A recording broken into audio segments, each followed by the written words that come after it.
Fashion in 17th century London. Social hierarchy, trade, architecture, politics, religion all influenced the fashions of the 17th century. The burgeoning fashion industry in London encouraged all kinds of trades to flourish.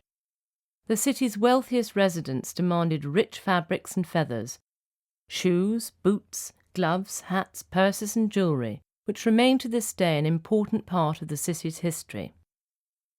At the forefront of fashion would be the reigning monarch, the most powerful person in the kingdom. His attire would reflect his wealth and power, not only to his immediate courtiers, but also to the rest of the world.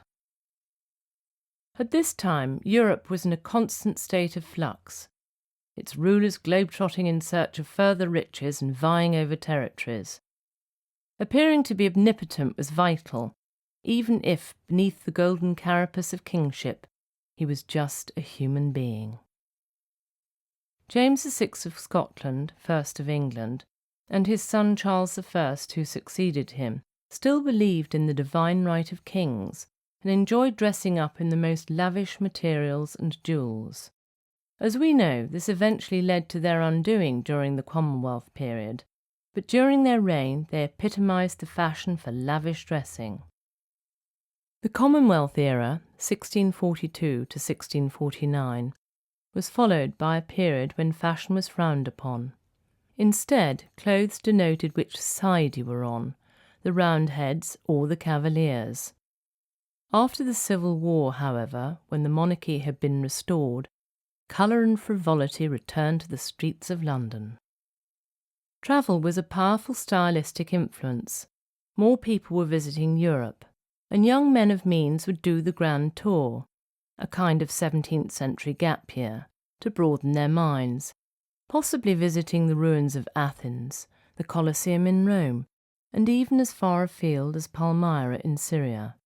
This in turn influenced artists and architects, most notably Inigo Jones, one of the greatest English architects of the century, and later Christopher Wren. Lord Burlington, the man who built Savile Row, was also struck by the architecture of the ancient world. Distilled and revised by Palladio, a Renaissance visionary, he brought what came to be known as Palladianism to England. His Chiswick villa, influenced by the work of Palladio, was the start of a deluge of classical building all over the country, which in turn influenced the way people socialised, ate and dressed. Politics played a part in the way Londoners went about their daily lives too.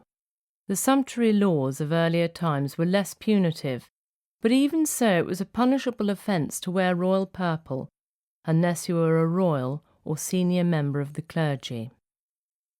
Unlike the anything goes attitude of today, 17th century fashions were much more fixed. It took a relatively long time for outer influences to reach our shores, and only the wealthy could afford to dress in the latest garb. Thus it was that new styles only really emerged from the upper echelons of society.